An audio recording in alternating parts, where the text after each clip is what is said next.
Mega DSC మీద మీరు ఏమనుకుంటున్నారు చెప్పండి. వాట్ ఈజ్ యువర్ ఒపీనియన్ చెప్పండి. మాదిలే మీ మీ ప్రెస్ వాళ్ళ ఒపీనియన్ ఒక్కటి చెప్పండి. అంటే వాళ్ళు చెప్పిన దాంట్లో ఎక్కడ క్యాండిడేట్స్ అయితే బయటికి రాలేదు సార్. నష్టం జరిగిందనే వాళ్ళు బయటికి రావట్లా. మరి ఎందుకు వస్తున్నారు క్యాండిడేట్స్ తీసుకొచ్చి ఒరిజినల్ క్యాండిడేట్స్ తెచ్చి ఇది జరిగిందని చెప్పి చూపిస్తే అది ఒరిజినల్ క్యాండిడేట్ తెప్పించాల్సి లేదమ్మా. క్యాండిడేట్ చెప్తున్నారు ఆల్రెడీ. మీ ప్రెస్లో చెప్పలేదు.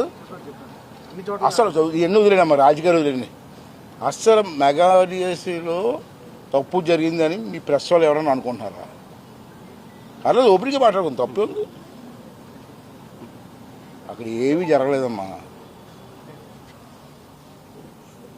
గాలి కబుర్లు చెప్తున్నారు. నీ టైంలో ఎప్పుడన్నా మెగా డిఎస్సీలో ఒక ఉద్యోగం ఇచ్చావయ్యా? పెద్ద అయినా రథం ఇప్పుడు ఇచ్చావా? ఇవాళ అన్న మాట ప్రకారంగా 16,000 మందికి సెలెక్ట్ అయితే 13,000 మంది ఆల్రెడీ జాయిన్ అయిపోయారు. అన్యాయం జరిగింది చెప్తావా? మళ్ళీ 2-3 నెలలు మళ్ళీ కొంతమంది ఇవ్వాలని ప్రయత్నం చేస్తున్నారు. బురద చేయాలని తప్పు కదా. అందులో ఆ పిల్లల తాలూకు భవిష్యత్తు ఏమవుతుంది? రాజకీయాలు చేసుకోవచ్చు, అది వేరు. రాజకీయాలు వేరు, ప్రగతిని పాడు చేయడం వేరు, పిల్లల భవిష్యత్తు పాడు చేయడం వేరు. ఏ రాజకీయ నాయకులు అలా చేయకూడదు, ఏ పార్టీ కూడా చేయకూడదు. కానీ వాళ్ళతో సపోర్ట్ చేయి మంచి పనికి. నీకు ఇష్టం లేదు కామ్గా ఉండు. నేను ఒకటే అడుగుతున్నానండి, చిన్న క్వశ్చన్ ఎక్కువ మాట్లాడుతుంది. దీన్ని పెద్దగా మాట్లాడడం కూడా అనవసరం నా దృష్టిలో.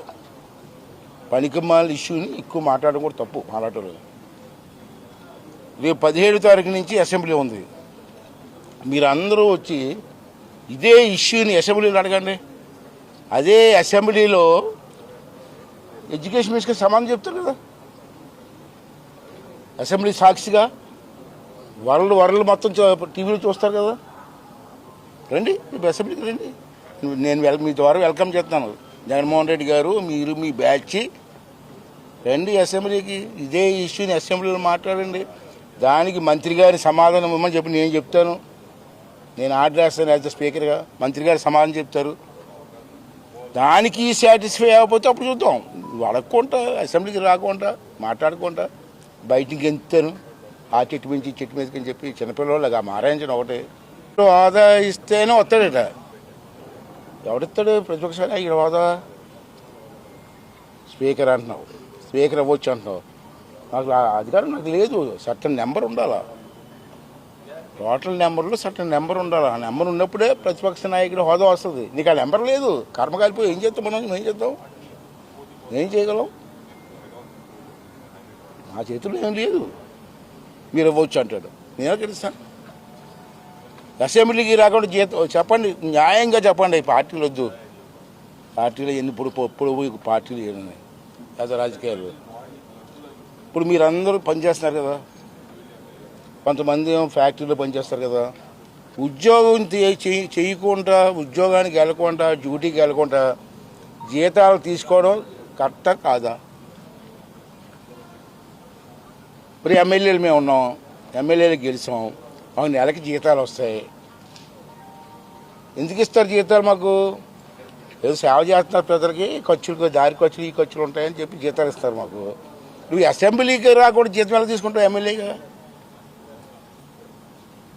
అసెంబ్లీకి రాలేదు, అప్పుడు కొంచెం ఒక్కరోజు రాలేదు, కానీ జీతాలు తీసుకున్నావు. ప్రతి నెల జీతాలు తీసుకుంటున్నారు.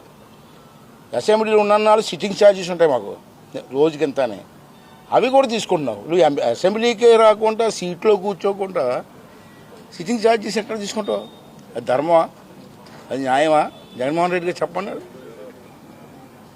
అలాంటి అది ఏదో ఇష్టం వచ్చినట్టు